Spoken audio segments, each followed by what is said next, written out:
Kilometre টানা হয়েছে। দেখো এপাশে আর এপাশে চারিদিকে সমুদ্র তল পড়ে গেছে।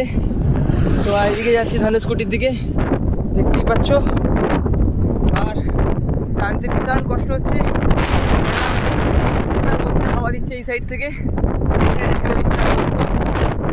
তো আর ধনুষকোটি দেখি 6 কিলোমিটার না 7 কিলোমিটার আছে, দেখা যাক কত তাড়াতাড়ি ঢুকতে পারি।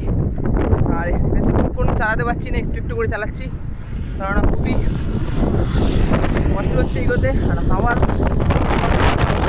ইচ্ছা এগোতে পারছি না, তাই যাও করে আস্তে আস্তে করে এগোচ্ছি। তো চলো দেখা যাক, ধনুষকোটি পৌঁছে আপডেট আবার দেবো। তো চলো বাবা সন্দেশ্বর সাইডে দেখে নাও, চলো। দেখতেই পাচ্ছ এই হচ্ছে রাস্তা, সমুদ্র দু সাইডে, আর রাস্তায় মিডিলে যাচ্ছি আমি আমার নন্দী মহারাজকে নিয়ে।